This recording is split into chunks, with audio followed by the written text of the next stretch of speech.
One of the sponsors has been with us from the beginning is our friends out in North Carolina, Highland Canine at Tactical Police Canine, letter K number 9, training.com.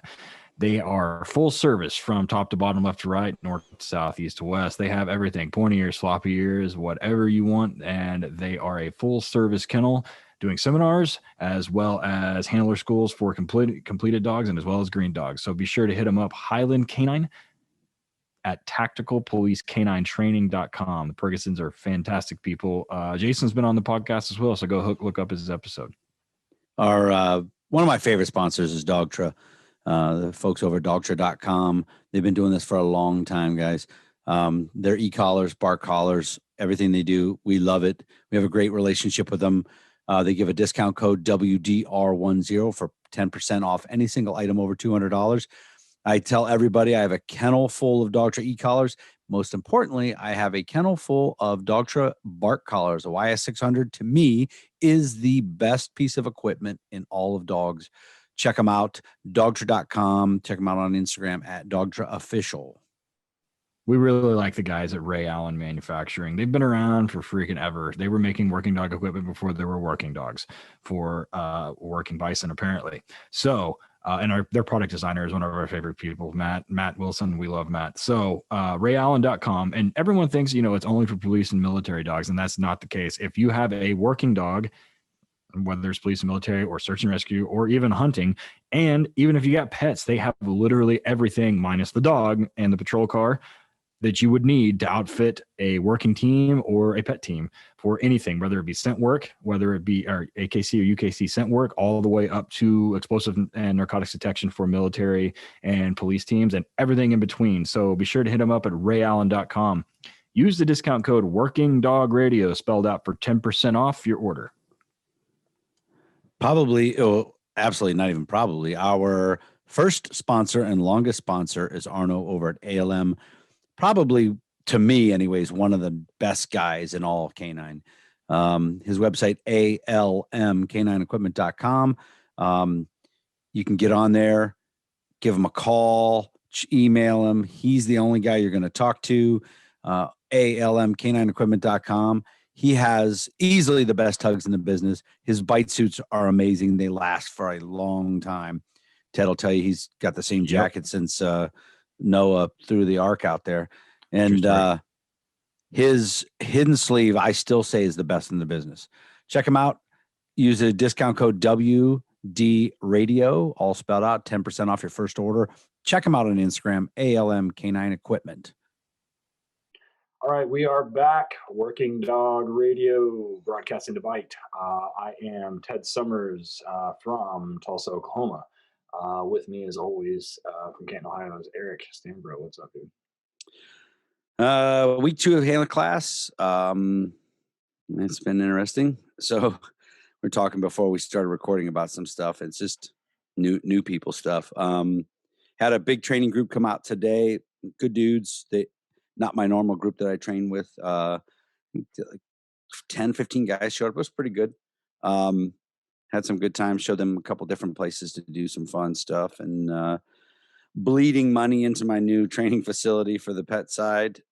Started that build out today, basically. And that's what it's just a lot of money. I want to throw up, but in the end, it'll be pretty good. We're still keeping the fun house going and stuff like that. What about you? I'm working these dogs, these 3 labs I have, and then I've got 2. I've got fucking Pepper still. She's gonna be with me for a while. She's rocking tracking. I had a guy from my local sheriff's office, their tactical tracking unit, SWAT guy, come out today and track with us and do some brush up stuff. And then I've got 3 dual purpose dogs being delivered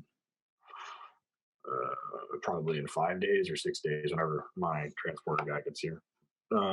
So then I'll have a shitload to do. So I'll have 3 dual purpose dogs or 3 or 4 dual purpose dogs and 3 singles. So busy. Yeah. Other than that, not a whole lot going on. It finally fucking warmed up. It was like 70 degrees here today. So that I'm happy about. Mm-hmm. Working outside in the fucking cold, it's not for me. So it's not my thing. Yeah, So it finally was nice here today. I actually could take off the hoodie and just wear a t-shirt. Got Working Dog Radio t-shirt, workingdogradio.com. Go check it out. We got some good stuff. Yeah, so the funny thing is our last episode was huge, like our interview with Joe Kenda. right. Unfortunately for all of you guys, you have to look at Ted and I and not our ladies like last episode. So, the funny thing is, dude, since we started doing Zoom, is I look at these, I'll watch the episodes and I go nuts because I've had a lot of people comment to me about it. Is unbeknownst to a lot of people, I have Tourette's, and I don't have the kind of Tourette's like you cuss. I'm not going cunt lip or anything like that. That was a professor at Akron U did that, by the way. That's where that came from. But I'm a fidget. I fidget all the time. You can see it in my face and my shoulders. I've had a lot of people ask me about it. I'm like, that's why. It's not on crack or meth. I have a disease, so leave me alone. And maybe we can get Brian to not focus in at all on me when I'm not talking. So, anyways, we got a good episode today. This is going to be pretty funny and pretty interesting to do. So, our guest, nobody knows. None of you have heard of. Ted and I know him, right? Some folks around us kind of know him, but so we wanted to have him on. We haven't done anything breeding wise in a long time. And here's the thing. So our guest Jake I've known him for a while. Has been doing dog stuff for a while, for a long time. And it's kind of an interesting career path. He's been doing Schutz and stuff for a long time, as far as training, raising dogs, helping other people, competing, all that stuff in Schutz. And also he worked for a company that had some pretty decent size police canine training contracts. So he was working for that guy doing decoy work and dog building and helping with all the stuff that a junior trainer would do for a guy that's got a big contract. And then still breeding and raising some very high quality German Shepherds. I know you got one before that was competing in an IPO, and you got him and put him with a department. You remember, what was that dog's name? Enzo. Yeah. He was Enzo, a dick, right? He he was special. He'll bite you. Yeah, he will bite. He's bitten several people, the correct people. He went to an experienced handler too. When our guest originally kind of reached out to us and was like, "Oh, we got this dog," it was like, "Okay, well, like, what's up with the dog?" They're like, "Oh, he's just, he's too much for this or that." I'm like, "What the fuck does that mean?" So I get up there to pick him up at this dude's house, and I finally figure out what the fuck this guy. He's from Poland, super nice dude. He's like, he's just too much. He's not good for points. And I'm like, okay, well, why? And like he tried to explain it to me, and I'm like, okay, well, I mean, I'm a good trainer. I'm a police dog trainer, though. Like, I'm not so I get the dog and I'm like, oh, I immediately understand why this motherfucker is not the dog that you want to compete with. He was a super, super fucking nice patrol dog. His outs were fucking sticky. They were always sticky, and they were not full point outs. I could see his tracking being a problem for IPO. He was a fantastic tracking dog. He has many successful tracks, many successful finds, great detection work.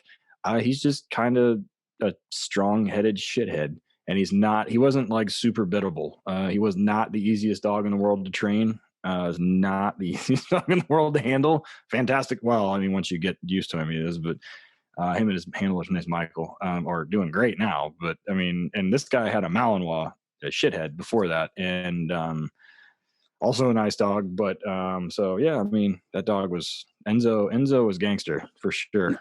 Neither of us do IPO, but I assume that biting a judge or something on like that would cost you points. that's a I don't even need to look it up. That's a disqualification right there. Right. You bite a judge. In fact, I had another dog that when we bought him, he had a title. He had an IPO 1 title, and they were like, "Oh, it took us 3 times." I'm like, "What? Why did it take you 3 times to get an IPO 1?" And they're like, "Well, he tried to bite the judge on the first one, and the second one he went after the judge and tracking." And I'm like, "Oh, okay, I get it now." And I got him, and same thing when I got him in. Same fucking thing. I was like, oh shit, this dog. He was not that dog, and I get it. Turned out to be a fantastic patrol dog, but he was not easy to handle. He was not easy he was not easy to track with.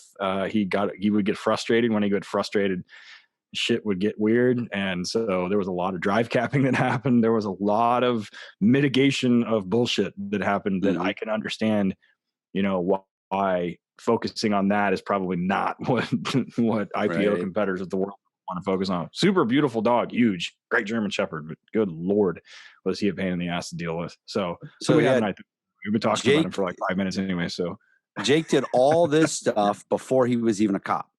So he gets into law enforcement. We weren't going to get into where anybody works. We don't want to do anything like that. We've had people get in trouble before, but now he's a dog handler at his agency, a pretty large agency.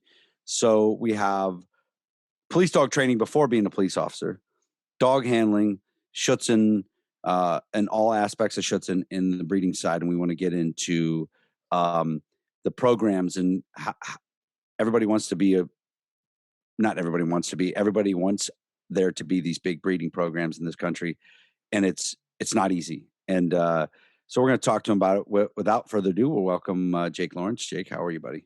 Very good. Very good. Appreciate you guys having me on. Been listening to you guys since you basically started the podcast. So I met you and Ted through Enzo, the story that you guys were just telling there. That's kind of the first thing that really birthed, I would say, our friendship. But obviously I was out prior to being in law enforcement. When you were out west, I trained out with the crew up north and made a lot of contacts there and heard about you. And the big thing I want to say, first off, thanks for having me on, but also thanks for all the help you guys have done towards law enforcement industry.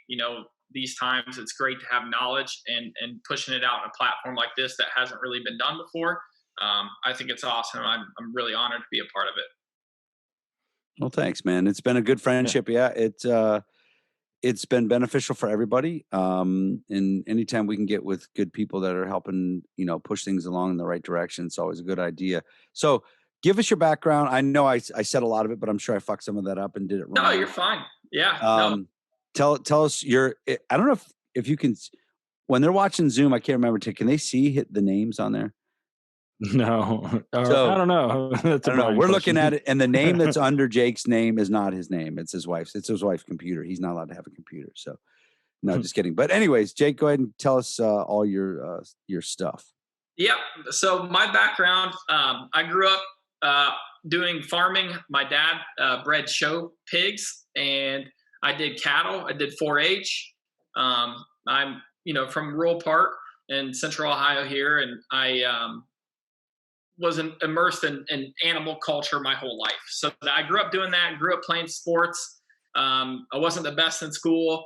I always was busy doing things elsewhere. So I knew when I was pretty young that I wanted to go the law enforcement route. And my grandmother passed away when I was pretty young, but I always heard stories of the German Shepherds that her and my dad used to breed.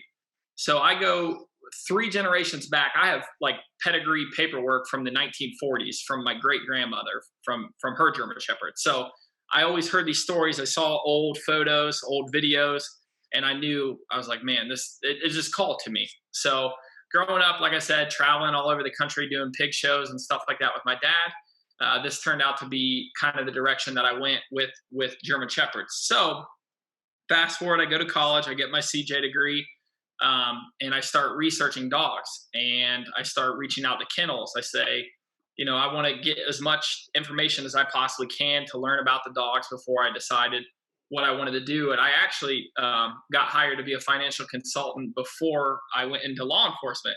And I was studying for that. I was like, I stinking hate this. So I was like, I'd rather work 10 years on midnights than do this job. So I ended up, my dad, I was going to do the business route because that's the job my dad wanted me to do.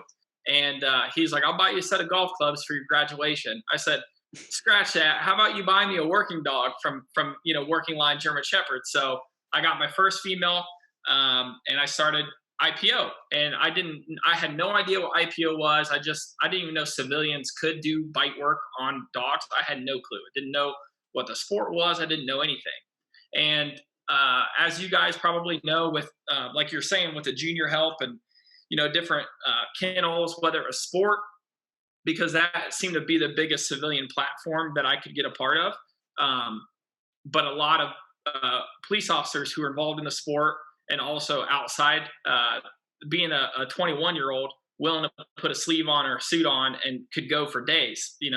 That's how I got immersed into this. This is how I got the connections and started to talk to people. And it was like just catching dogs for hours and have my own dog and asking questions, making phone calls.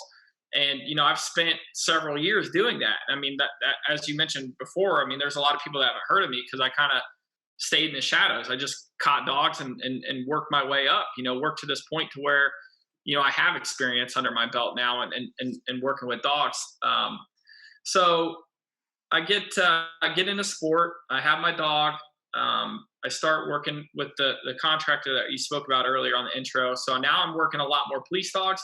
And even prior to that, I had a lot of connections up north, working dogs in Michigan, for feds on some occasions, like catching dogs again. And the decoying is really what got me into places, was because I was a young guy who wanted to do it. And as I talked about earlier, up north, I mean, I think how many dogs do you have a day at training day, Eric?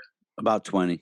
Okay. So there's 20, and there was a seminar that weekend. So I bet there was 50, at the time that I went there. And it was me and two other guys from Indiana, and we just caught dogs all day long, kind of like what your HRD seminars are like too. When you guys come to a place, there's a lot of people that come, and then, those decoys are taking a lot of bites. So that's basically how I got my start. And going back to the breeding thing and kind of how I got to where I was, I always loved breeding. I mean, I got cattle now. It was always, my dad was always picking the next, stud pig that he's going to use for breeding, or, the pedigrees were always in my mind. It was always something. It was like the grind that led up to that was always fun to me. So like, as I worked all these dogs, I had a Rolodex in my head, and all the things that I would see from these dogs' behavior, whether it's like nerves on, flooring or not, or no nerves, or how committed they were into the grips, how deep their grips were on the sleeve, how much pressure I felt from the bite, what was their guarding like in the blind, like what made these dogs special in my head. And I would have a Rolodex. And as being getting into, as I got into working more dogs, I had a Rolodex in my mind of, what was what. With, technology the way it is now, I could go look back at their pedigrees and see who their parents were. And I started getting to a point to where I found common ancestors, common dogs, especially in the German Shepherd breed, or I saw certain vendors consistently produced a certain type of dog that I like. I saw certain, characteristics, and I'm like, okay, this club has great dogs. This handler always has a great dog. This pedigree always is what I like. It's consistently what I think is good enough. So that's kind of how I ended up getting to the point to where I got. And my mentor with breeding and the person that really helped me and still helps me to this day, answers all the calls if I need to, is Stefan Schwab with Stoschwatz Kennel. And he came over from Germany, and he had a very successful breeding program over there. And again, I kept working these dogs. I made a phone contact, and a lot of the things I've learned about that stuff is stuff I've taken from farming, but also taking to, where I'm at now, and everything in between. So I guess for today's episodes with breeding, that's kind of how I ended up in that position with where I'm at. So. Well, it's a good point. And Ted and I, one of the things that we get a lot of people, we're going to back up to something you said that's super important. Ted and I probably on a weekly basis, maybe even more, because Ted was a civilian, he gets probably more than me. How do I get into working with the police dogs? How do I get in? How do I get in? And decoying seems to always be that way. Would you agree, Ted? Yeah. I mean, and like Jake just said, there is something to be said for being able to be in the suit and do it well. And a lot of, and when I was younger, I didn't know I was doing it good or bad or whatever. I just got really lucky in that the person that was teaching me was not teaching me bad habits. So in that respect, I'm super grateful.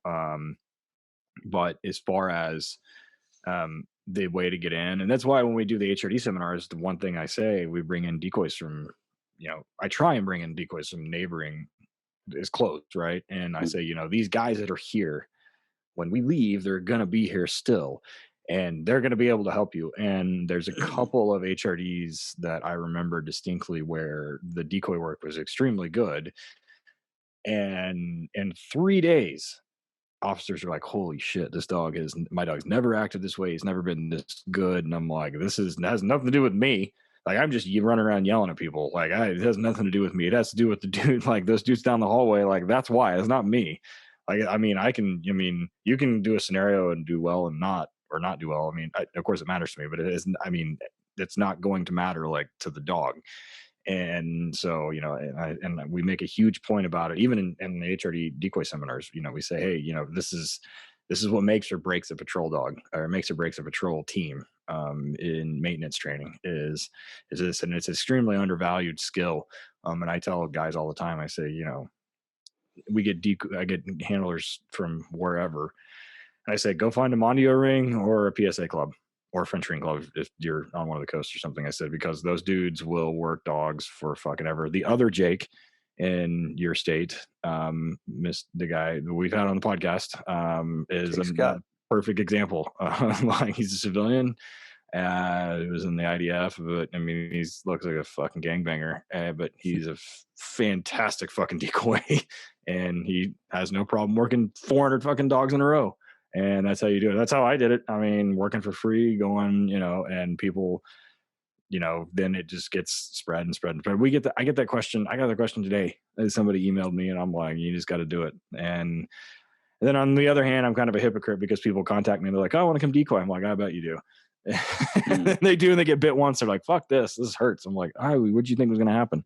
So yeah. So you mentioned the Rolodex, so what does that Rolodex look like of either dogs and or characteristics? Yeah, that's a good point. The Rolodex for me, like I said, I would see a dog that came fast, like I'm talking on a long bite, like that you'd see on a sport field, right? With a dog that kept its ears pinned back the whole way through.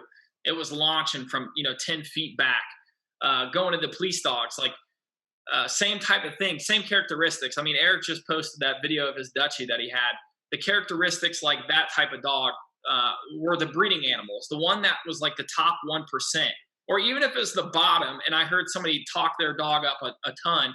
If I go back and I read where, from a breeding standpoint, if I go back and I read and I see, okay, consistently this dog is coming from this grandfather, or this mother line, or this stud dog out there, like I can see, okay, it makes sense. I've worked 3 dogs now, and all 3 are bangers. So to me, I'm like, I give kudos to that dog. Now if I see a dog and same thing happens, I hear all this great stuff about the stud dog, and I work these 3 dogs and they're puds, then it's a minus. Like that dog is out for me. I'm not looking at it for my program. And I'm not saying it's a bad dog. It's just not good enough for me. For what I want for my breeding program, that is. So same thing with characteristics. It's just that wow factor for me. For me to really like it is that dog that makes you go. When you go to a training, you go to a training day for an agency, and every agency, it doesn't matter if the training group's great, whatever. There's always like one dog that everyone like stops and watches. Like those are the type of dogs that I like.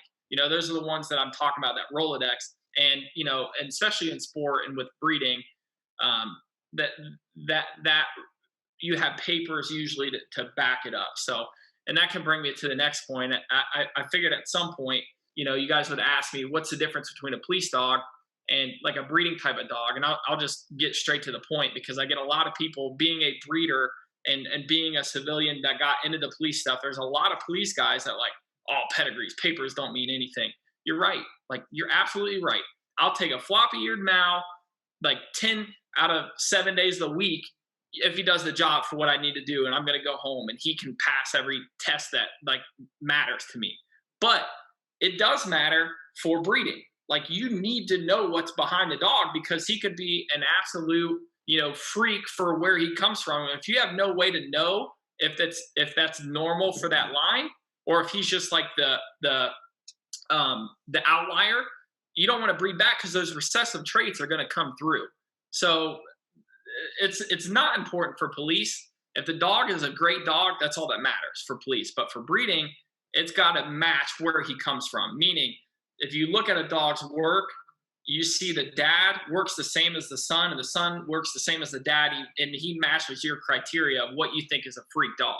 Does that make sense? Yeah. Oh, yeah. I've run into that, and a lot of times, and I'm going to say this, and I know people are going to fucking shit themselves, but being a police dog is not the pinnacle of breed worthy standards. And I've seen some ugly motherfuckers that work really well, and I've seen some dogs that are super healthy, but they have other traits that I just am like, And we imported a dog that was his BRN was one of those that was super impressive. And immediately when I saw it, I was like, why are they selling this dog? What the fuck's wrong with him?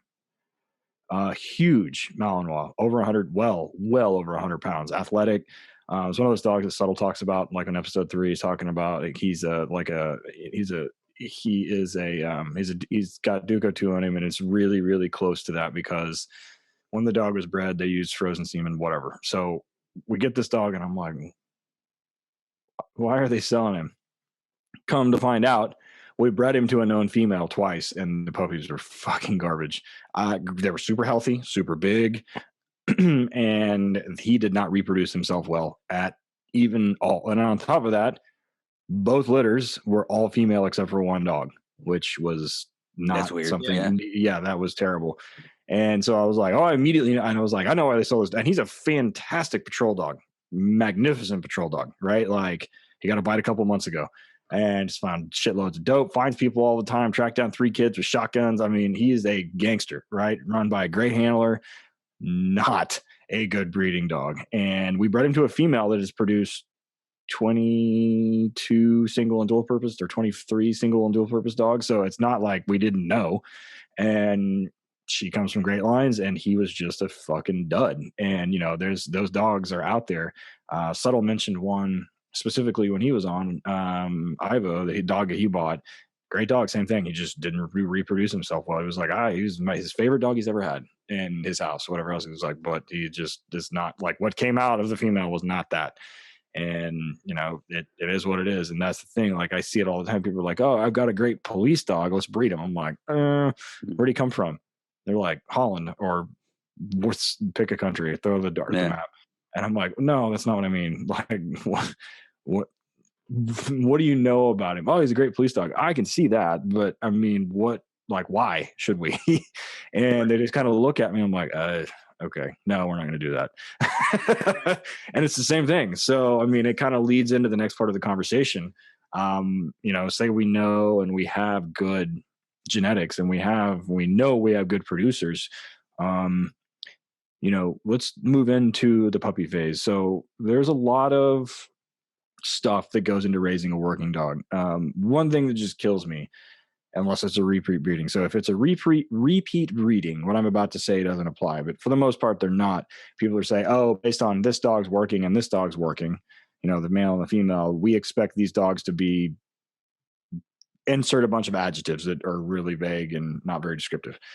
And, before we get into this too deep though, we're going to take a break, and then we'll be back, and then we'll pick up where we left off.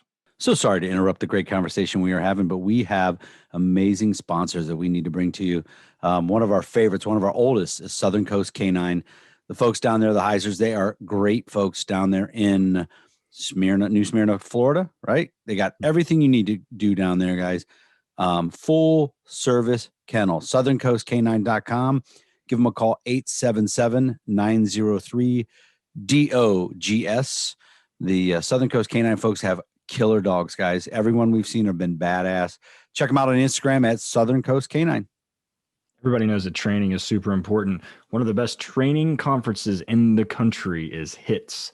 It's by canine handlers for canine handlers. HITS Canine, letter K, number 9.net. The largest vendor show in the country, the largest giveaway for handlers in the country, and some of the most skilled instructors in the country, plus Eric and I. We're going to be there July 6th through the 9th in Scottsdale, Arizona, bringing the HRD Roadshow to everyone there, doing the presentation about scenario-based training. And then they've got everybody there from the industry to do fantastic presentations. Also, classifies and for your training hours when you come back to your department. So it's going to be in Scottsdale, Arizona, July 6th through the 9th. Be sure to hit up Jeff Barrett, 863-529-5113, or hits K9, letter K number 9.net. The other big thing that guys mess around with and don't get right is nutrition for their dogs. Our good friends down at Kinetic Dog Food, they got it right. Especially if you own a kennel. Like there's all kinds of problems that go along with owning a kennel with a lot of dogs, kennel stress and things. These guys are great. They service some of the largest kennels in the country. KineticDogFood.com. Their stuff is so good. Give them a call, 513-615-6904. Kinetic Dog Food on Instagram. Wonderful people, wonderful food. Check them out, KineticDogFood.com. Next up, we have a sponsor that's moved us for quite a while, Quick Derm by Vet Care. This stuff is magic. For whatever reason, working dogs have this uncanny ability to hurt themselves in fantastic and magical ways. Don't let small problems be big ones. Happy tail, torn up paws.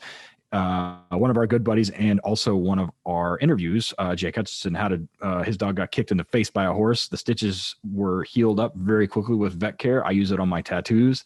Alicia just got a new one and she's using it as well. Stuff is magic. So hit them up at vetcare.us. Use the discount code 10WDR for 10% off your first order. Awesome stuff. Our brand new sponsor, guys, and he's a good dude, man. He really is a good dude, good trainer. He's been on the podcast, friend of ours. He's worked with us at HRD, great decoy. Jim O'Brien down at NC K9 in North Carolina. Obviously, NC stands for North Carolina. NC K9, letter K number 9. Great stuff, guys. Their police dogs are good. Floppy ear, pointy ear, dual purpose, single purpose, handler schools, better weather than we have in Ohio. Give them a call, 919-438-0141. Check out his website, nck9.us. Hit him up on Instagram at nck9llc. For them, guys, training is not a job. It is their life. All right, so we're back. And right before we took off for the break, we were talking about, putting two dogs together that are seemingly good workers and then getting puppies out of them. And then I was kind of addressing the fact that you see it and they're like, oh, we expect these dogs to be this and that and all this other shit. And they don't always turn out that way. I've seen people claim they have a puppy, 10 litter puppy, and they're like, all 10 will be great. I'm like, God dang, really? Because we've been doing it for quite a while, and my percentage is like 50 to 60 or so of good dogs. And the rest of them, I'm like, no, you need to go like chase tennis balls and stuff and go hike. Lick your own butt. Yeah, or whatever. I mean, the working ones do that too, though. But yeah. So what has your experience been, Jake, with like kind of the percentages of that way, and then what to, I guess, realistically expect from working litters with not a repeat breeding, because repeat breedings are a different deal. Like if you do multiple repeat breedings, then you kind of have some baseline, but non-repeat breedings with what to expect and what to look for. Right. Well, all great questions. I'll circle back. And even before the puppy part, the most important thing with breeding is having a strong maternal line, a top level female. And most people don't have that. That's the number one problem most people don't have, because everyone's worried about the males. And usually they just pick a uterus that they throw to it. Yeah, maybe it has a good stud dog behind it, but the work itself is not great. So that's the number one thing. So you need a great female, and then you need to breed to a great male. These are the top 1%ers, like the top level dogs that I go back in my Rolodex, the ones that we're talking about, and then also the pedigrees. And even when you do that, you still are most likely going to get a watered down version of those parents. Now, it'll be a combination of the parents or maybe similar to a specific parent, but it's probably going to be a watered down version of that. So same thing with that's why if you don't start out with 100% of a dog, and what I'm talking about, those top 1%ers, or that Rolodex part of your brain of those dogs that are special, if you start with 60% of a dog that you think is great, you're going to have 40% when you breed. So when you have these two great dogs and you get 80% for the majority of the litter, you know, those dogs are still good enough to work, but they're not a breed worthy animal or whatever. And you're lucky if you get 80% of those parents. So if you're starting out with a watered down product in the first place, then you're really going to have problems.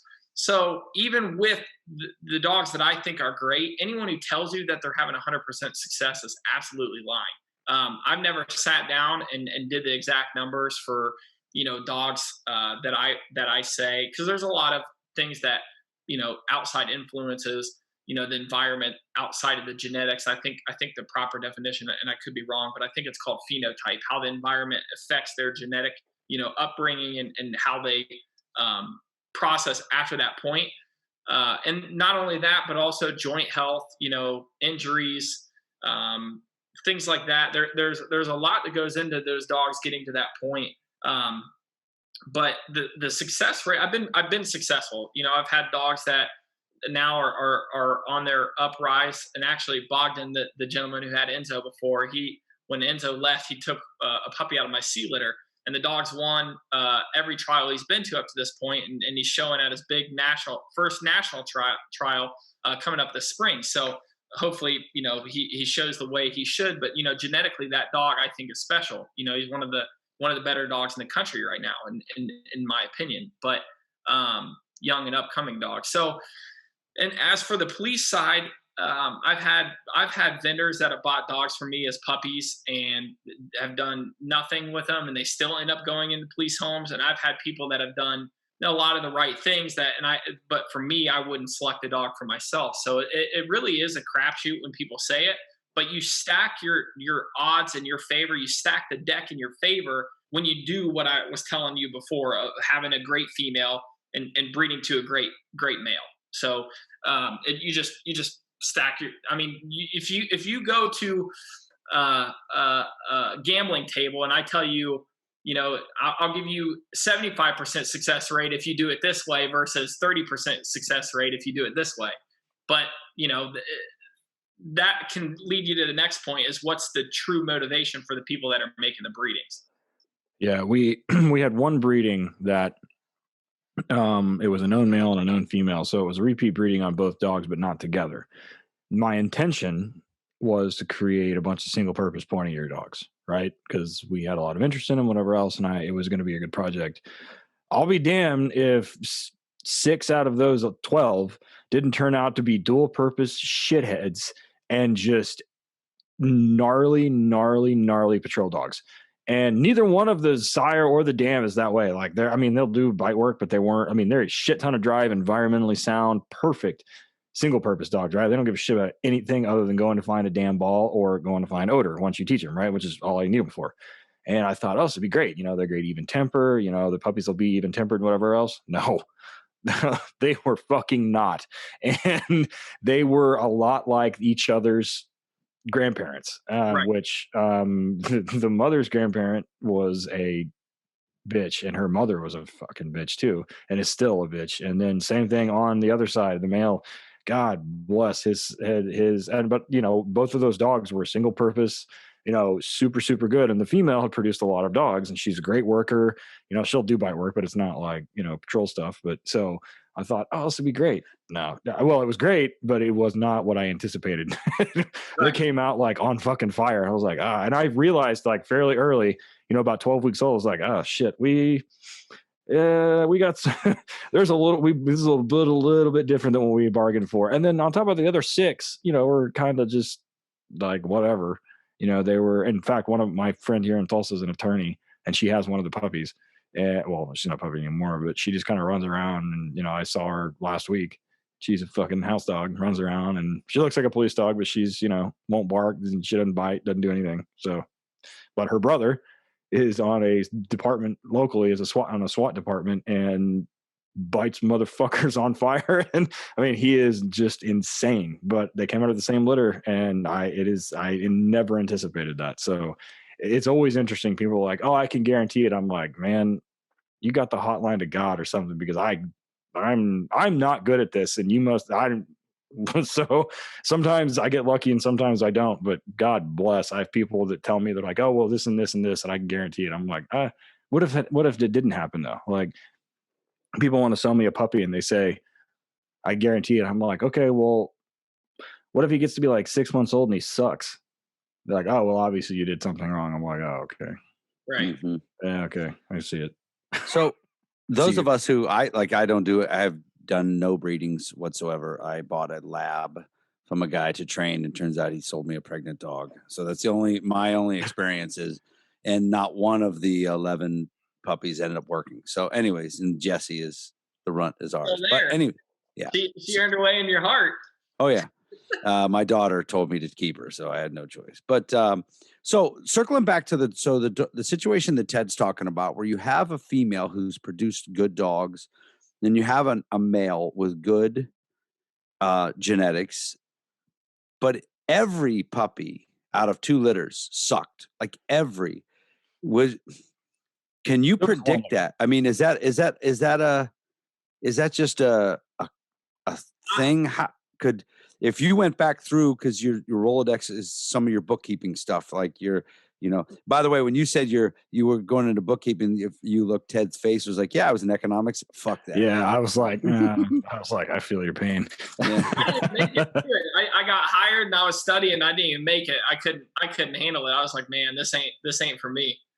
So if you went back through knowing, being somebody that's really hardcore into breeding, could you have predicted that, or is that just? It's so weird, man. That's the problem with all. Well, yeah, you're right. So I haven't had that, thank God, because I'm it's a long-term game.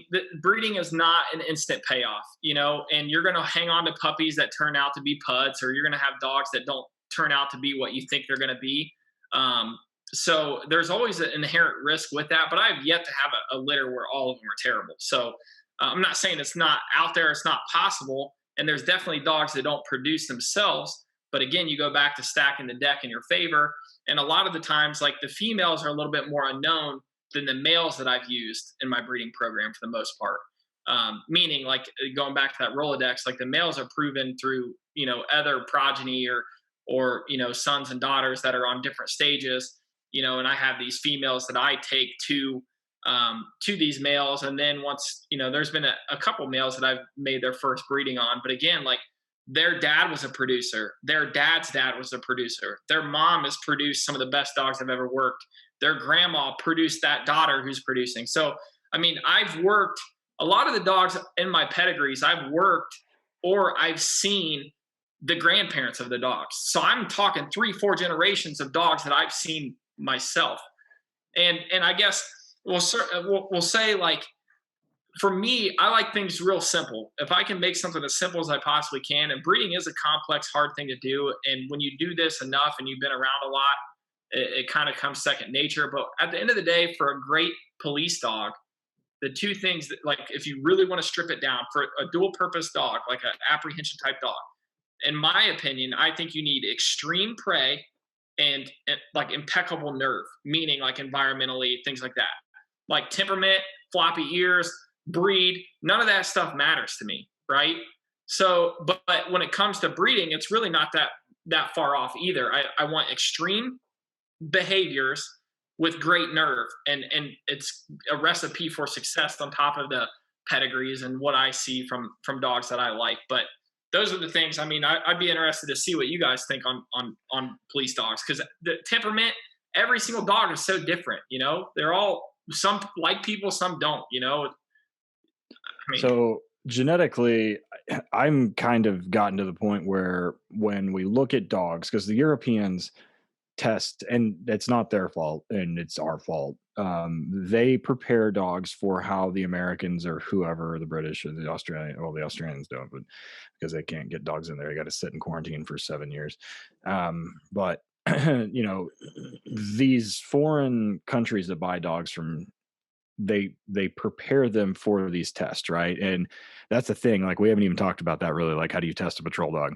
We've done episodes on that before multiple times, and everybody's got this fucking secret sauce, and everybody thinks that they've got, the Harry Potter magic hat to pick finding a fucking patrol dog, and everybody's super secret about it. Every time I'm around that environment or I'm doing it myself, the one thing that I'm constantly preoccupied with is nerve strength. Prey like is what it is, and and when you and I think Eric also, like when we talk about like extreme prey, I think we're talking about like a continuum.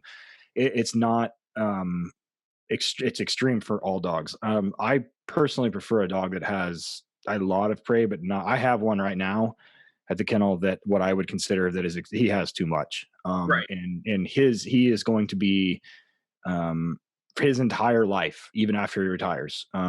Drive capping and management is going to be an issue for him. Right. And the handler that eventually gets him is going to have to understand that a lot of how he handles and manages that dog in deployment situations is going to revolve around it's a handicap. He couldn't do like SWAT shit. He couldn't do, there's a lot of things that this dog couldn't do because of that. So prey kind of like is what it is. Where I'm constantly preoccupied is nerve strength and environmental nerve strength. And I have rarely found a dog that has an environmental problem, no matter how small it is, that also doesn't have a pressure problem from a decoy. And you end up finding it out down the line. So, like, you'll see something wonky, like they are scared of a fan or a fucking vacuum, something stupid, right? And then so my immediate fork in the road is it an exposure problem or is it genetic? So I'm like, all right, we'll give him a fucking ball and do it again, do it again, and do it again, and do it again until it doesn't become a problem. If you do it 2 or 3 times and they recover very quickly, then it's like, okay, well, it's an exposure problem. So now we know this dog, and then it has to do like age appropriate, right? So if you got a fucking 10-month-old dog you're testing, and all of a sudden he has never seen a giant box fan before, and he's like, oh, what is that? And you're like, okay, that's not a bad thing. Just let him play in front of it or eat in front of, do something, and then all of a sudden he never has a problem with fans again. Versus the dog that no matter how much you fuck with it, they will always have a problem with it, and that is genetic. And Absolutely. that is not overcomable. And like you can work around it. Like Eric can tell the story that he's told several times about a dog that he had in his training group that didn't like getting off his feet, and the handler just knew, right? Like, I'm not going to send him to anything where he has to get off his feet. And they worked it and worked it and worked it and worked it for years, and the dog still wouldn't ever get off his feet. So it's like, all right, well, if I have to send the dog to someone, I mean, he just won't do it. But he was successful. He was a successful patrol dog, and he bit the shit out of people. I mean, Eric will tell you he bit, I don't know, like 100 people or something. So he was a great patrol dog. But there are workarounds for it. But the one like kind of dire thing for me is sound. If a dog like full on tweaks on sound, especially if there's no visual to go with it, like it's just a fucking loud ass noise, they're done. If they don't recover very quickly, they're done for me. And it's kind of one of those things. Every single dog for years that I've ever seen that is like that, anytime you apply heat, and like mild heat, whether it's environmental or decoy or both, like if you send them into a bathroom stall in the dark and the decoy goes after him hardcore and fucking breaking toilets and all kinds of crazy shit, then it gets weird. And you can almost trace that back to it's a weak nerve problem. It's like, because if you replicate that out in the sunshine and the grass, the dogs are usually fine. So for me, nerve strength tells me more about what drive the dog is in when they're working, and how I can predict what will happen when we turn the screws down really tight when they get older. If it's a really young dog and they're not really scared of anything, or it's an exposure issue, I'm like, all right, if I expose them to everything and then, raise that threshold super high, then they won't ever have a problem. It's not that big of a deal. What I don't like to see is a dog that is prepared, that's 16, 18 months old and has limited exposure but has blinding prey, and the person trying to sell it to me is playing it off like, oh, he has enough prey to get through anything. I'm like, until that bothers me. So right. Eric, what about you?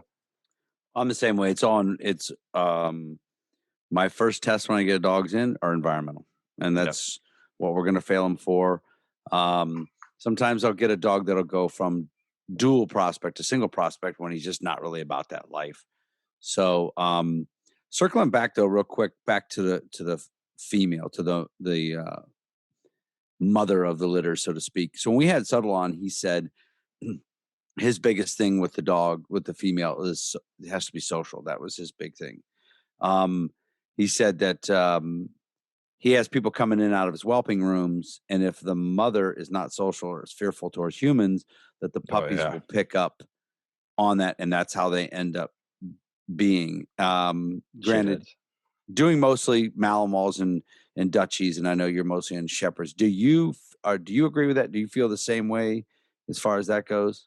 No, not really. I don't, it doesn't bother me so much. No one's really going in the whelping rooms. And I mean, my females, some of my females they'd be completely okay. And then there's other females that I have. If you walked in the room, like, you would be wearing them. Absolutely killers. You know what I mean? So, and again, this goes back to like the temperament stuff. And, there's a lot of people that put their eggs into a whole bunch of different baskets, and every dog's different. Even going back to what Ted said earlier, you had two parents that were, real easygoing, single purpose type, but then they produce some hammers. I've had females that are hammers, and I breed to males that are incredibly, like, not social dogs, like not friendly animals, but the drive is just wicked. It's out of control. And then their puppies come out, and again, because their nerve, so to speak, is super strong, the puppy's temperament's not necessarily like that. And then on the other side, the very next litter I make with that female, I breed with a real open social male. And then like, most of the puppies are like, they're one people dogs. Like, they don't like strangers. They're just not into other people other than their people. So I don't get too hung up in that part with the females. But a great dog's a great dog. There's so many different types of great dogs, and there's so many different types of characteristics and traits and things, and people really like to hang their hats on and say what this dog has and that has. But again, I like to strip it down to being pretty simple. Like, I don't have a problem with a female that guards her puppies. Even with me, like, if one of them says, "Hey, stay away," like, fine.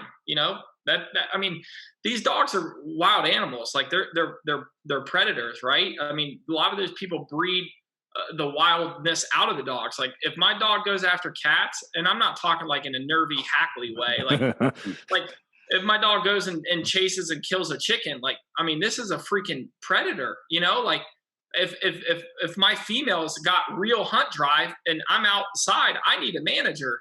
Like, she's killing, like, kills a chicken. Like, I'm not going to get upset about that, because that's what she does. She's a predator, a natural predator. And if you breed that out of dogs, like, then I mean, how would they provide for their puppies?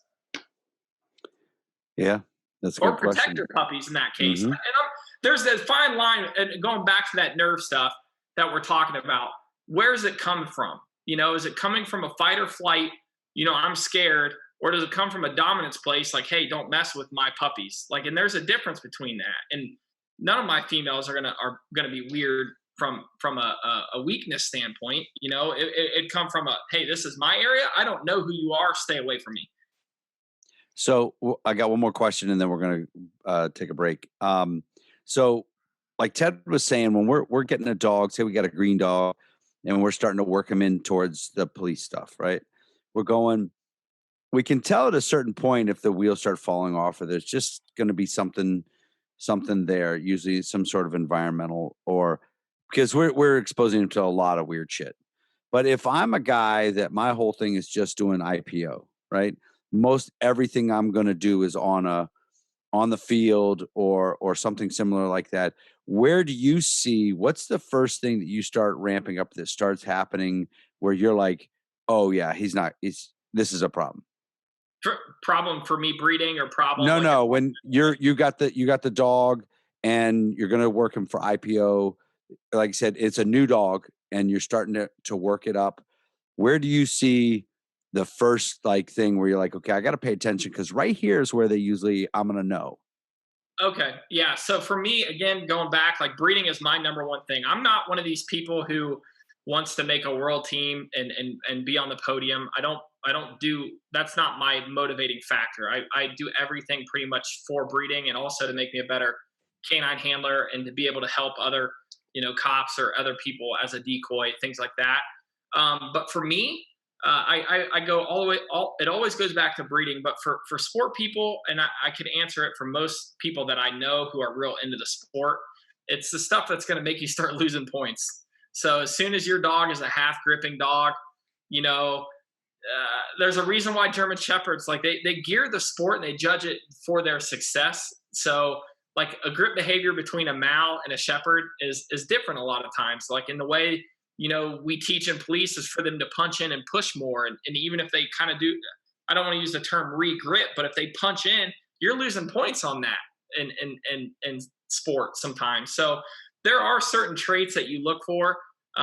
For me, just overall drive. If I'm going to go out on the field, usually the dogs. I believe it's breed quality. I think it's got enough in the tank for me. And I know long before I get to that point, and you can see it when they're young, and you expect them to be up to that point. But really, when you start, like the analogy Ted used was like you start cranking down the screws and tighten them up, and how they hold up to days upon days of training, different decoys, different fields, different environments, different weather, different things. That's how I know. And the fortunate part about breeding and also sport, you got 3 years before you're, going to be. Fuck, that'd be nice. Like you don't have 10 weeks or 2 Yeah.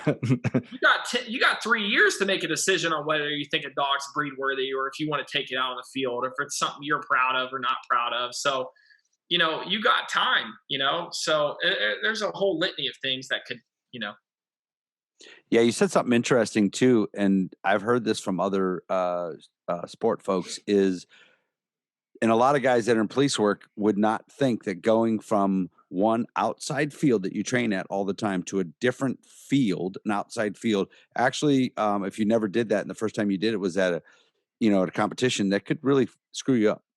Yes, absolutely.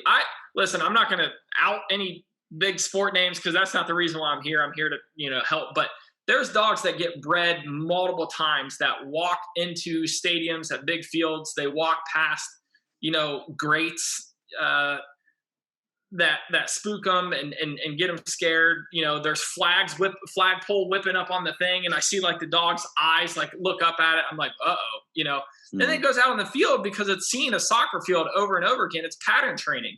The dog is used to that pattern, and they feel like a lion when they're out on that field. But they melt like butter when they're in a different environment. So I think one of your original questions, and what we had spoke to about before, I breed for me. I breed for what I like. I breed for what I believe in. And it just so happens that I compete in the sport, and a lot of the dogs come from the sport, and they go into the sport and they have success, but they also are bred for real life, things. Like going back to that nerve that you're talking about, there's no such thing as the dog will have enough prey to get him through. What happens when it's the middle of the night and there's no stim, there's no prey in the room, and you got to send them in there and they got to search for 20 minutes while you're clearing the rooms? Like if that dog doesn't have it, or he doesn't have I heard a quote a while ago, I can't even remember who said it, but when that dog calls back on his ancestors and his genetics and calls back for help in those dark moments when he's scared, is his grandpa going to respond and say, "You got this, son"? You know what I mean? Because that's what it comes down to. It's like, what is that dog's heart? What is his character? Does he have the ability to do the things that's going to get you home? And those are rare, extreme situations, but it happens. I mean, these are things that happen, and that's what I breed for. Do all my dogs end up that way? No, but I mean, there's a good majority that do, and that's what I strive for. So one of the things that Eric and I stress at HRDs, and we've said it before on the podcast, I think we should have, we haven't. If not, I'll say it now. One of the things that we constantly harp on is variety, right? And so like anytime my guys have something that happens, one of my guys had a bite right before Christmas, and the dog had to bite somebody in the attic, and homie fell through the fucking sheetrock with the dog attached to him, and dog didn't come down, and the only thing holding him up was his foot, and then the dog had a hold of his arm, and then the handler hit him with the e-collar and dropped him. Dude swan dove into the fucking tore all the sheetrock out of the ceiling, and it was a shit show. Dog did great. And so anyway, but every time our guys do that, I'm like, tell me what happened. And they tell me, I'm like, did you know what was going to happen? And they say, oh yeah, I knew it was going to happen. I'm like, why? I'm like, oh, because we've done X, Y, and Z in training, or one time we did this, or one time we did that, whatever else.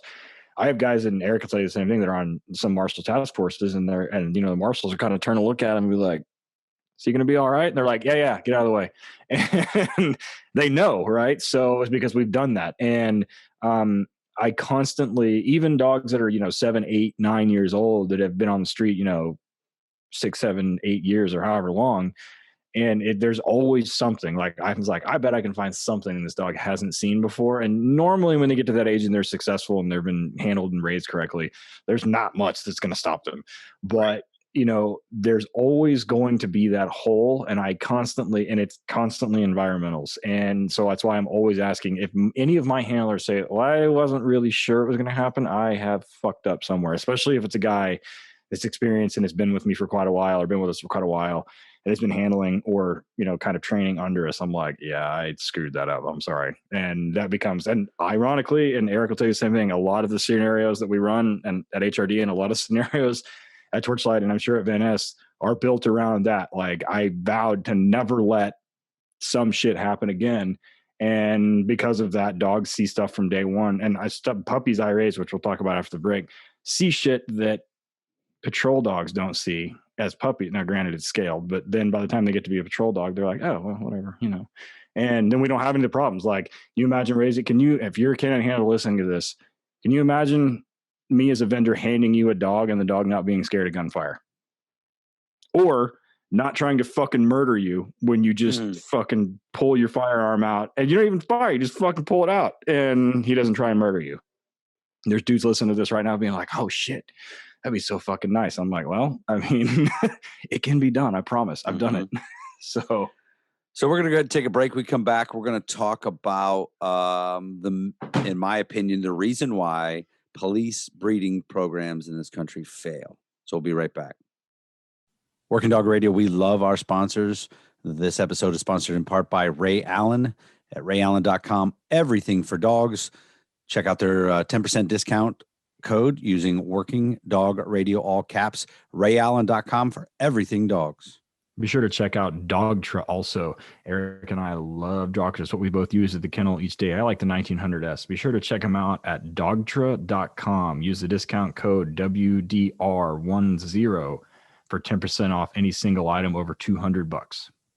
Are you going to the Hits Canine this year, guys? The biggest and best conference in the United States, July 6th through the 9th, Scottsdale, Arizona. HitsK9.net. Give Jeff Baird a call, 863-529-5113. Making sure you have the right dog food is a super important part of running a working dog, whether it be police dogs, military dogs, or hunting dogs, or search and rescue. We like Kinetic Dog Food. The guys at Kinetic can be found at kineticdogfood.com. Area code 513-615-6904. Hit them up. We got a brand new sponsor, our good buddy Jim O'Brien down at NCK9 in North Carolina. Full service kennel, police dogs, single purpose, dual purpose, handler schools, trainer schools. Check them out, nck9.us. All right, we're back, Working Dog Radio, broadcasting the bite. Ted and I here with our buddy Jake Lawrence, talking some cool stuff about puppies and breeding and everything. So when we talk to people, either on here or just in our personal lives or whatever, why don't we have a breeding program here? Why don't we have a breeding program here? We could, get all the bloodlines here and then do our own program. Our good buddy David looked into it. That was a thing he was going to try to do. But it's super not cost effective, right? And the reason being, this is my opinion from it, is that police departments and police vendors like myself and Ted are not buying puppies. There are some departments that buy puppies. It's not zero. I think it's stupid. It's ridiculous. It's an absolute waste of time for a police department to buy a puppy and then hold on to that damn thing for a year and then see what happens. So they build their own cars too. Right. It's it's not it's not a good idea. But guys like me, I'm not buying puppies. Ted is not buying puppies. as a practice. No. So you though end up you raise puppies. I'm sure you sell some, you raise some towards the sport, some that you figure out, you'll check with me or say, hey, I got a dog I think will be a pretty good, police prospect at some point. The problem with me is, for me, don't bring anything that's younger than 10 months. I just don't have time. My kennel, I have 8 kennels. 2 months, dogs are out of my kennel. 3 months at the most. And so talk about that. Like, when you're doing the raising, how does that look? What's mistakes that people are making, and what have you learned from guys that are doing it right? I can't comment so much on, agencies that are doing breedings or even other cops, because I really don't know that many that are doing that. I will say I know a lot of sport people that do it, and I can tell you the downfalls of what I see with a lot of breeders, and kind of the culture of puppy raising, and kind of where we're missing. So to like circle back to what you guys are saying and what you just tapped on, as a vendor or as a financial institution, you're not going to hire a middle schooler or a baby. Like Ohio State's not offering a toddler a full ride scholarship for football. That's not. So puppies are the same type of thing. We're fortunate that they mature pretty quick, and at that 12 to 15 month range, you're going to have a pretty good idea of what they're going to be, and you can, purchase them based on that. But the big thing that I see, we have plenty of people who are vendors, right? People that want to make money because they see dollar signs of the agencies that are going to buy them. So everyone wants to be a vendor. Everyone wants to do that, but no one wants to do the hard work for the puppy stuff. And the reason is just like what you said. It's not a immediate cash grab. And the people that do it is that are for the money are the people that are selling to pet homes, because it's a lot easier to get them into pet homes. And pet homes, I think, like you said earlier, a lawyer, the dog that looks like a police dog, but like doesn't bark and doesn't want to kill everyone that walks in. That's the best type of, pet to sell for breeding. Like, hey, it gives me this, coolness factor of having a dog that looks cool and powerful, but he isn't. And, that's how most people breed, is because the like, let's say 90% of their buyers are going to be pet home people. It's rare that people are going to be doing it because of the money, is what you're saying. But for me, how I found success is, again, I go back, I breed to what I want. I have several kennels at my house. I enjoy raising young dogs. I breed to what I want. I raise them how I want. I have a system and how I train them. And it just so happens that people, a lot of these people that I'm talking about too, that do this breeding, or they want to be vendors, and you guys have seen it. They're here today, gone tomorrow, because they don't know what they're doing. And they're out to rip people off. Eric, I knew you for years, and when I finally called you about a dog that I had for sale, which was Enzo, like, I knew if I ever had to call you, the dog was going to be a banger, and it was, So the next time I call you and I say, hey, this dog is out of my breeding program, this, and it's exactly what I say it is. My word means more now than anything I post on social media, and for puppies with raising them, I do it because I love it. I found a successful way to do it that dogs end up well in sport homes, and whether that's co-owning with my friend Bogdan, or other people, or even people that I sell dogs to, like, that I think are going to be pet dogs that turn out to be more than what they're able to handle, and I get them back. There's a bunch of different ways that it's happened. But a lot of times, like, if I do get a dog back, like, they're gone in a week, just because of what and we had that situation happen once too, Eric. I told you, I said, hey, there's a guy testing a dog. I mean, the dog didn't even make it halfway through the test. They're like, yep, I want to buy it, Yeah, I slept on that one. I fucked that one up. So, I mean, I think I had the dog at my house for a week, because I got him back. And a lot of them don't make it up to that point, because I've made a decent name in the sport world too, that, breeding programs in the sport world are buying my pedigrees and dogs from my program, because they want to incorporate it into their own. So I do get dogs that end up in departments, but a lot of them are raised from other people. or I get dogs that are returned to me because they're too much for somebody, and I already have dogs, so I ship them off to people like yourself. So I think the culture is the big thing in sport that I see a big. Number one, people are breeding for pet homes, and they're using the money to.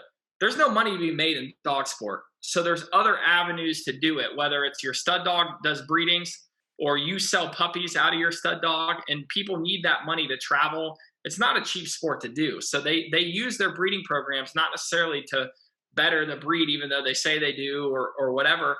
They do it to purchase their next stud dog that they import, and then again they just take a normal female and they breed to it, and they wonder why they never get any results. But again, they're okay with that because the majority of them are selling to pet homes. And this is one thing I'll tell you, for anyone that wants to learn how to do breeding, find a mentor like I was talking about earlier, or find somebody that has success doing it, and kind of mimic their philosophies. Because at the end of the day, like, I don't care if you are a world level handler. If you are consistently importing dogs to show, but you also have a breeding program, you've had that breeding program for 10 years, and your females aren't out of your breeding program, your stud dog's not out of your breeding program. Eric, you live on a lake, a pretty lake spot. Ted, I don't know what your house situation is, but I know he's right there on the lake. Listen, if your side business wasn't dogs and you did landscaping and you hired another landscaper to take care of your lawn, like, what does that say?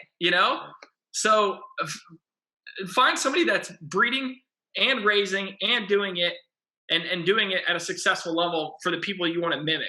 So, and a lot of these people are just snake oil salesmen that are trying to get a quick buck. And they say, they attach their name to one dog from Europe or whatever. And there's no videos, there's no proof. Like, we live in 2021 where, everything's videoed. Like, you can find proof of what type of quality and goods this person has. So it's not an easy thing to do. I'm not going to sit here and say it is. I just love it. I love the breeding. So one other aspect that I think, because we hear it all the time, and one of Eric and I's other buddies, Dave Smeets, he's from Holland, and he's like, I've talked to him about breeding stuff before, and we were in Vegas one time, and he was like, "Can you drive me to LA?" I'm like, "Do what?" He's like, "LA, it's only like that far on the map." I'm like, "Motherfucker, that is 5 hours the wrong way. That's a 10-hour round trip, dude." He's like, "But it's not that far on the map." And I'm like, "I don't know if you know this or not, but the United States is fucking big, like real big, right?" So Eric and I have a friend that lives in Connecticut, David Rivera, that we both bought dogs from, and it's fucking far. Connecticut is not close to anything except like Rhode Island. And so, I mean, it's far, like real fucking far. So, driving from New York City to Austin, Texas is like driving from fucking Paris to like Warsaw, Poland. And most people, like, I get that, Europe is big, but it's not like big like the United States is big. And there's a huge problem with that. And shipping dogs, believe me, because I just paid Larry, the transporter, to ship 3 dogs to me. It's fucking expensive. And, it's not cheap. So, yeah, and it seems like every dog person in the world in the United States lives in fucking Florida. And, shipping dogs from Florida anywhere other than Georgia is expensive. And so, like, I get it, but that's a lot of the reason why too. Shipping a dog I think it's cheaper to probably ship a dog in from Europe than it is to ship a dog from Florida to California. We have fucking expensive. Going back to farming, we have, I don't know what it's like where you guys are at, but like where I'm from in the rural part of Ohio, we have like a pig farmer, a large pig farmer who's like the consumer, which would be like your department. The middleman is mostly the vendors and like the pig people. There's 3 different stages of like growing an animal. And in the United States, we lack the grass roots, like the root system, because we have the consumers of the departments, we have the vendors and the people that and good trainers and good handlers, but we lack that bottom tier of excellent breeders or puppy raisers and things, just because it's not an easy thing to do. And they found a more efficient way by importing just like what you guys are talking about. It's less time. You'd rather spend $3,000 extra dollars, or whatever it would be, because of the time. Time is money. For Yeah. sure. So you're 100% right, and me included, don't have the patience. So we've asked this from some other folks, and again, because I'm telling you, I'm just not savvy with the puppies, and I'm fascinated by people that say that they might be right. I don't know, is that they can tell when they think they're going to ship the dog off to a pet home or try to raise it up at like 12 weeks or 14 weeks. And to me, that just sounds like so young. And when you're in puppies, like right away, when you start, just messing with them, how long before you're like, yeah, this is exactly what I like. And this one, he'll do good over here. Right. It's like for cops speak, it's totality of the circumstances, right? You see a dog, and you see it never stops. It's always going. It's always crashing into things. It always has something in its mouth. It's dominant over its litter mates. That's not the one I'm sending to a pet home, So if there's a litter of 8, there's always like kind of like your top couple that are like your superstars. There's kind of like your middle of the pack, and then there's your kind of like lazier bottom 2. And when you're a good breeder, they're all relatively similar. They call them typey, like their litters, and kind of to take it even the next step, like when you start line breeding or inbreeding, which most people, their heads explode when you say that. When you start line breeding on a particular line, you have even more consistency in your litters and things like that. So sometimes it's pulling straws. Sometimes it's, yeah, this one's going to be better in a pet home, or yeah, this one's it. Like, this is the dog that is special. But a lot of my dogs, like I've had, like my stud dog now, he was sold as a pet. He was line bred on a dog who was also sold as a pet. Both of them were returned because they were way too much dog for most people, And still to this day, like, I mean, he's a maniac, but he didn't show that when he was young. So I got to take that into consideration when I breed him. Like, I might send a dog that's going to go be Cujo at somebody's house, And I'm very upfront and honest. I say, hey, if this dog gets to be too much, I explain to people, I'll take him back, so on and so forth. But I do testing. I take some of it with a grain of salt, but I do like rag work. I'll test. I just watch them all eat. I'll put a food bowl out. How intense are they going to bite their food? Like, is it, are they gobbling it? Are they stacked up against their, just the intensity of a dog? Kind of going back to that it factor. There's a dog that sticks out of 7 or 8. There's one you always draw back to. And then, like I said, you get closer to the end, you kind of have a good idea. But again, if you're good, like you have decently typey litters, it's kind of hard to tell, because you have, just like kids, like everyone knows that kid in middle school who was dunking a volleyball in 8th grade and, had 8,000 yards rushing and had, and he never grows past 5'6" or 5'7", but at that time he's the tallest kid in 6th grade, So, and then the classmates, the one who ends up going to, a big time school because he grows to be 6'5". So. Duncan in 8th grade, that guy, that's not me. So, I got one more question before we'll get into your business stuff. And this is, again, some naivety on my part. Have you ever noticed any kind of difference or preference on your part of success or not on direct tie-in or versus frozen insemination? Is there any difference whatsoever? From a quality standpoint, or? Correct. Well, it's funny. I've collected my own dog, and I haven't had to use it. I just have him in case, he were to pass, or, or for the future if I want to bring him back in. And I just imported some from out in the Czech Republic, and I have another straw from Austria.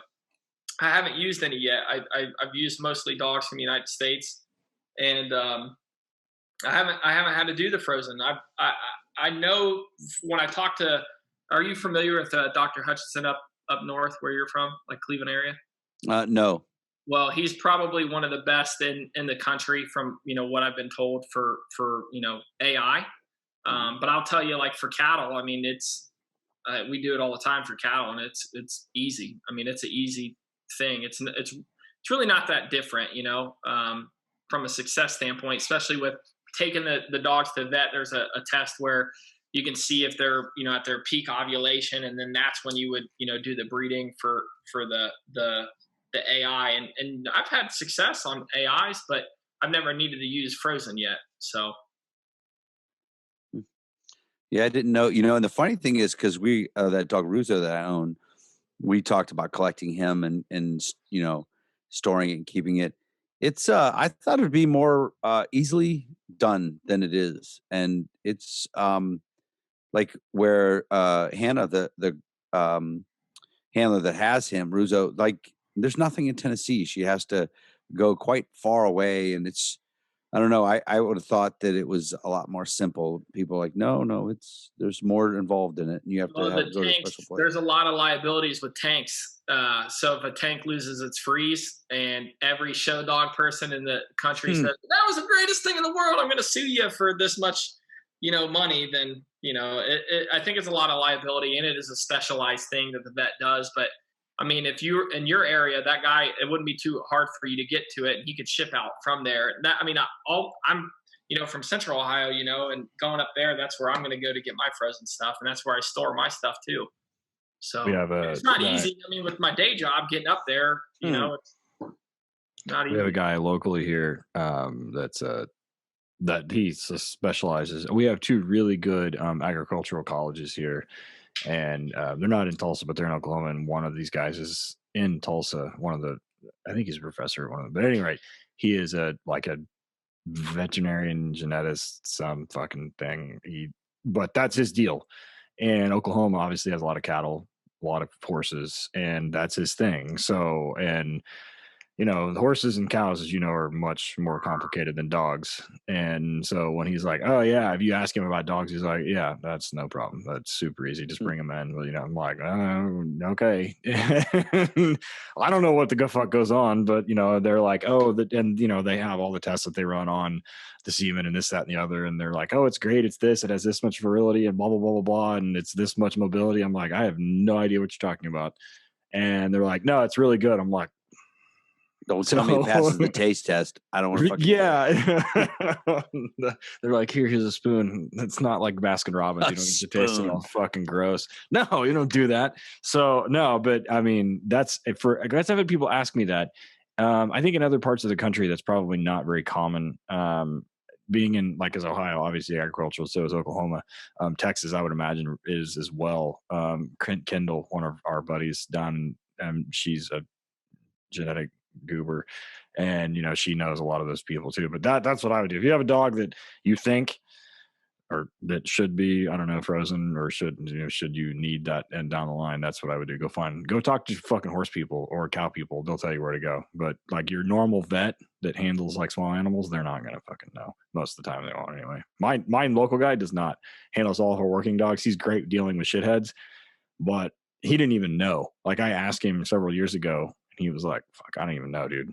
I don't even know who to talk to. He was like, call OSU and ask them. And I did. And they're like, oh yeah, you need to call Dr. Grogan. I'm like, oh, perfect. Okay. So that's who we call. So yeah, go talk to horse people or call your college.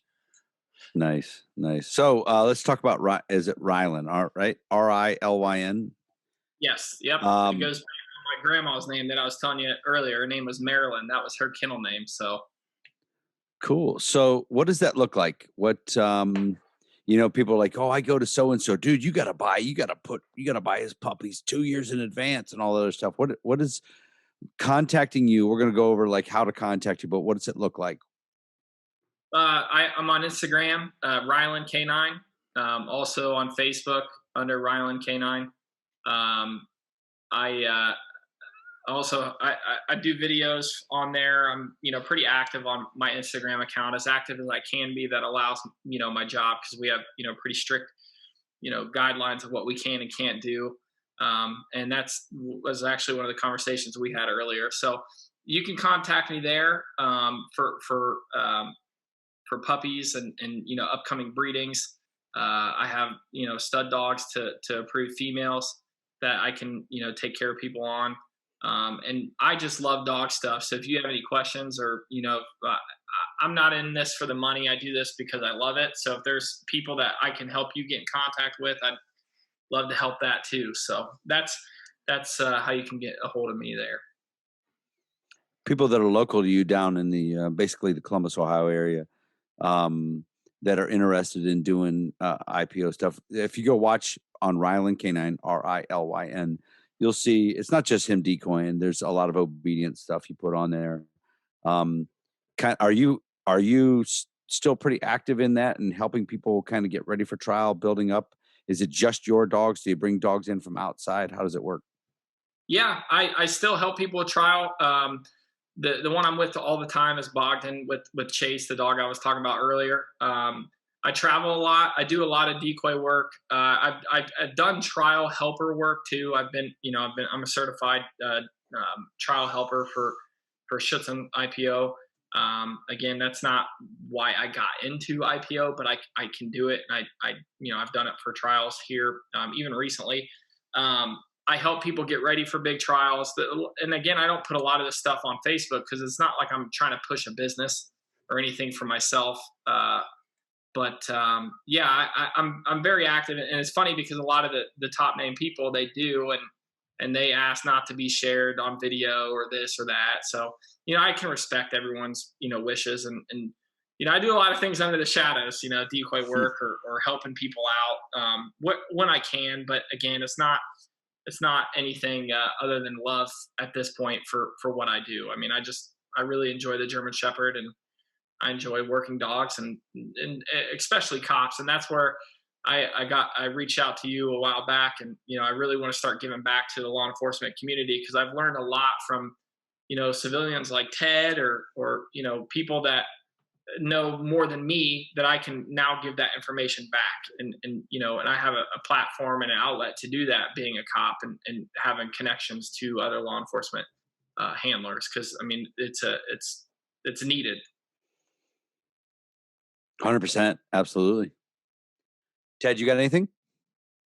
None off the top of my head. I think that's no.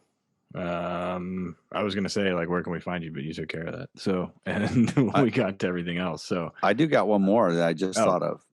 What's that? So your dad buys you the female for back in the day, right? That's what you're gonna do. Would you breed that dog now? No, you know what you know? I didn't breed her. No, she ended up not passing orthopedics and going back to that, the nerve stuff. I remember she had great drive and did a lot of the things that I liked, but I was like, man, why are these dogs doing something different? Like, why is she worried about that or whatever? Even on a grip, like her eyes would dart to the left or to the right, on something that shouldn't have been there, and she never got over it.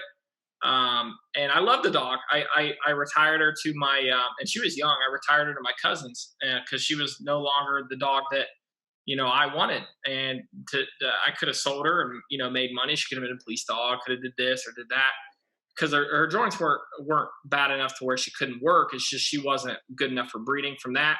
But also I wasn't going to continue down that road because it wasn't something I wanted. So, I passed on that. And the next female that I bought was a repeat from the 2017 World Championship in IGP. So you're just talking about repeat breedings. I have two females right now at my kennel that are repeats from the World Champion in 2017. So I went big. I got the best females that I possibly could. So nice.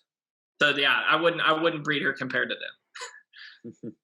So we already talked about where you're at with Instagram and Facebook. Eric, where are you? I'm Van S Canine on Instagram. Pretty soon. So right now I'm Van S Canine Academy on Facebook. That's all pet stuff. And consolidating all of that, Facebook and Instagram, to Police Dogs pretty soon, probably sometime in April. And then the other business I own, which is Ridgeside Canine Ohio, that is on Facebook, and it will end up being all pet stuff. I had to separate everything, starting a new building and everything like that. So I had to kind of separate all that stuff. Of course, Working Dog Radio on all platforms, workingdogradio.com, and Working Dog Radio on Patreon. How about you? Ted_Summers on the Facebook, on Instagram, and then Torchlight K9, letter K number 9 on Instagram and on Facebook is where we put all that stuff up daily. And yeah, of course, the podcast. We just gave away a shit ton of doctor stuff. It's all sitting in my living room right now. I've got 2 huge boxes, like $3,000 worth of shit out there that we just gave away to our Patreon members and to Instagram and Facebook people. So we do that, I don't know what, like a couple times a year, I think. Yeah, I just got off the phone with Arnaud right before we started recording, or right before I cooked dinner, before we started recording. But so we may be doing something down the line with that too again. So yeah, HRD, next HRD is in April. So I'm looking forward to that. You just got confirmation for Blue Line, right? Yeah. We didn't get as of now, it's still a go. So we didn't get COVIDed. So yeah, Blue Line in St. Louis this year. We're going to be instructing the second 2 days, I think. So yeah, there'll be that. But yeah, Jake, this has been a great episode, man. I super appreciate it. When we talked about this episode, I was like, we haven't done the puppy thing and we haven't done the breeding thing, like, from end to end. We've done like bits and chunks of it. So this was I think it filled in a bunch of gaps. And yeah, I super appreciate it, man. It's been great. Yeah, thank you for having me. Yeah, no problem at all. Rilyn K9, go check them out, guys. Thanks. Yep. Appreciate it. Yep. Thank you.